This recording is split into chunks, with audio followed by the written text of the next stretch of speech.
이렇게 뭐 심사관 측과 위원이 같이 하는 경우는 저는 없다고 들었거든요. 그래서 합니다. 그래서 최초에 이런 그 얘기가 있을 때 이제 심사관 측과 위원 측의 브리핑 상임위원회 브리핑이 있겠습니다.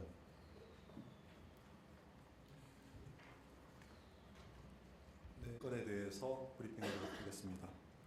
공정거래위원회는 메르세데스 벤츠가 EQE, EQS 전기차 모델에 파라시스 배터리 셀이 탑재되었음에도 이를 누락 은폐하고 모든 전기 차량에 세계시장 점유율 1위 배터리 셀 제조사인 CATL 제품이 탑재되는 것처럼 차량 판매 지침을 만들어 딜러사들이 판매 영업에 적극 활용하게 하는 방식으로 소비자를 기만한 행위에 대하여 시정명령과 함께 과징금 112억 3,900만 원을 부과하고 벤츠코리아 및 독일 본사를 검찰에 고발하기로 결정하였습니다.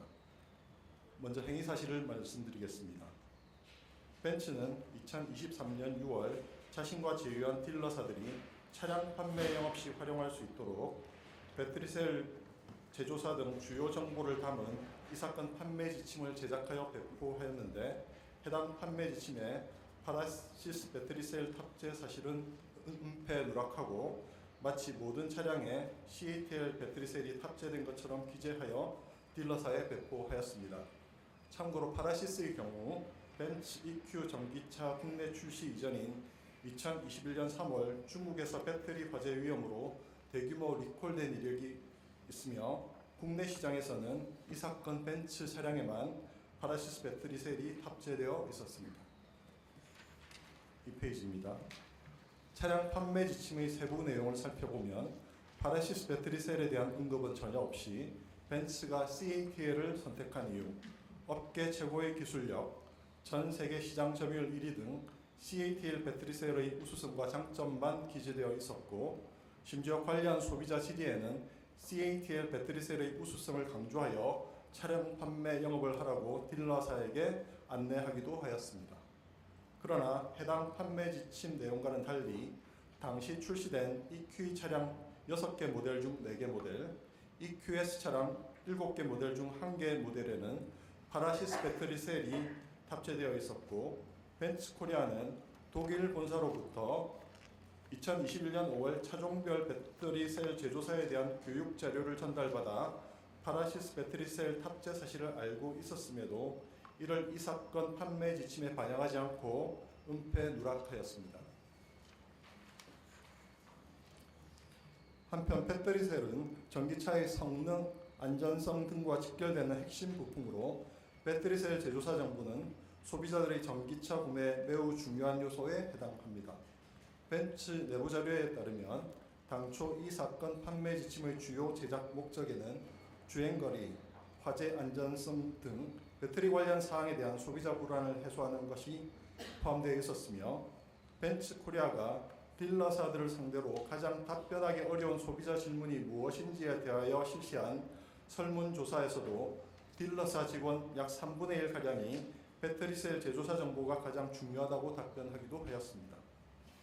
이후 벤츠 코리아는 이 사건 판매 지침을 딜러사에 전파하고 고객 영업 시 적극 활용하도록 지시하였으며 딜러사 공식 교육 자료로 활용하기까지 하였습니다.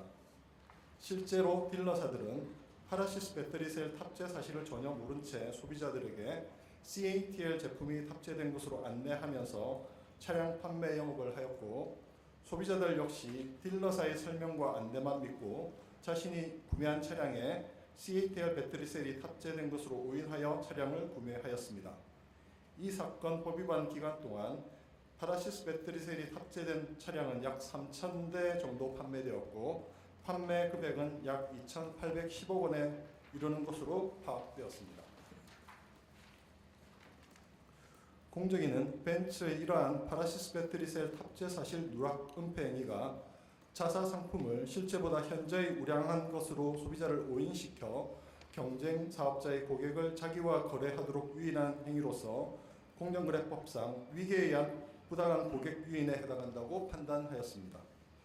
공정위는 벤츠 코리아 및 독일 본사에 시정명령을 부과하는 한편 피해 차주들의 권익구제 필요성 등을 고려하여 시정명령 받은 사실에 대한 언론 공표 명령도 함께 부과하였습니다.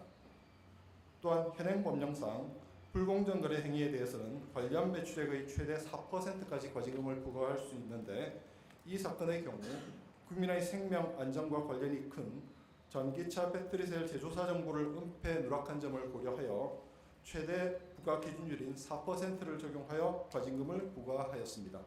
참고로 시정명령과 과징금은 벤츠 코리아와 독일 본사가 공동으로 부담하는 책임임을 말씀드립니다.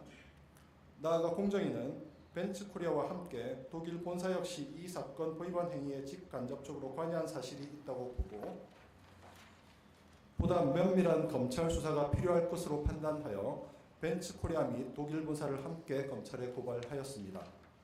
벤츠 코리아는 이 사건 판매 지침의 주요 내용을 본사에 사전에 모두 보고하였고, 본사의 배터리 관련 내용 등의 보완을 요청하기도 하였으며, 독일 본사는 해당 지침을 우수 사례로 선정하여 다른 나라에게도 소개 전파하는 한편, 벤츠 코리아가 이를 내부 교육 플랫폼에 게재하여 사용할 수 있도록 승인하는 등 이 사건 법 위반 행위에 직간접적으로 가담한 사실이 공정위 조사 과정에서 확인되었습니다. 이번 조치는 자동차 제조 판매업자가 전기차 배터리셀 제조사 정보를 누락 은폐하는 방식으로 소비자를 기만한 행위를 제재한 첫 사례로, 소비자와의 접점에서 차량 판매 영업을 하는 딜러사를 사실상 수단 도구로 삼아 소비자를 기만하는 경우에도 그 자동차 제조 판매업자가 부당한 고객 유인 행위의 주체에 해당함을 확인하였다는 점에서 의의가 있습니다. 또한 공정위의 이 사건 제재가 피해 차주들의 손해배상 소송 등을 통한 피해 구제에도 도움이 될 것으로 기대됩니다.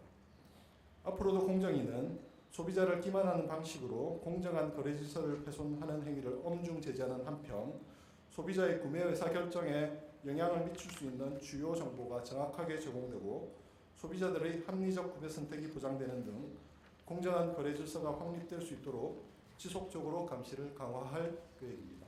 감사합니다. 예, 그럼 질문 받도록 하겠습니다. 질문 기회를 얻으시. 관련해서는 가중관계 사유는 없었다라는 말씀드리고요. 소비자원을 통한 별도 지원이 가능한지 여부에 대해서는 제가 좀 답변드리기 좀 어려운 상황인 것 같습니다. 그래서 저희가 살펴본 부분입니다. 그리고 이제 법리적인 측면에서 먼저 말씀드리면, 그 언론 기사의 경우에도 그 본질이 광고인 경우에는 표시광고법상의 광고 제재 대상이 될 수는 있습니다. 다만 특정 기사가 기사용 광고로 판단되기 위해서는 해당 기사의 형태나 작성 경위, 내용 등을 종합적으로 이제 판단을 해서 그 본질이 광고인지 여부를 판단을 해야 되는 것입니다. 근데 이 사건의 경우에 벤츠가 배터리셀 제조사 정보를 기자들에게 먼저 적극적으로 알린 부분은 아니고, 그리고 저희가 이제 그 조사 과정에서 확인된 그 속기록을 보면, 그 녹취록을 보면 해당 인터뷰에서 실제로 벤츠 본사 부사장은 배터리셀 제조사 정보를 사실대로 이야기했다라는 사실이 좀 확인이 됐습니다. 그래서 그런 사실관계를 놓고 봤을 때 그 기사를 부당 광고로 보고 제재하기는 어렵다라고 판단하였습니다. 제재 수준이 몇 위 정도 되는지는 제가 정확하게 모르겠고요. 다만 이제 이게 위계한 고객 유인 행위로 제재한 건 중에서는 과징금 규모는 3번째 정도로 해당하는 걸로 알고 있습니다. 가장 많았던 건이 이제 쿠팡 건이었고, 그다음 2번째가 이제 그 핸드폰 그 출고가 부풀리기 건, 이 2번째 건이고, 이게 과징금 규모로는 3번째 건이 되고요. 부과 기준율로는 그 가장 많은 높은 수준의 건이고요. 딜러사와 관련해서 이제 딜러사의 역할과 관련해서는 저희가 증거 자료로 파악한 바로는 이제 딜러사는 CATL 제품만 탑재된 걸로 이해하고 있었고, 실제로 이제 그런 증거들도 좀 그 민원인과의 대화 녹취록이라든지, 그 다음에 딜러사들이 벤츠에 보낸 카톡 자료 이런 것들 등을 통해서 좀 확인이 됐습니다. 그래서 딜러사는 수단 도구로만 활용됐다라고 봐서 제재 대상에서 포함되지 않았다라고 그렇게 말씀드릴 수 있고요. 그다음에 이제 벤츠 소명과 관련해서 이제 뭐 심의 때 주로 주장했던 내용은 벤츠 코리아가 이 그 판매 지침을 만든 부분인데, 그런 부분과 관련해서 자기네들은 그 당시에 셀 제조사가 어딘지를 몰랐다라는 주장을 주로 했었는데, 그런 부분은 제가 증거를 통해서 좀 받아들이기 힘든 주장이라고 판단을 했습니다.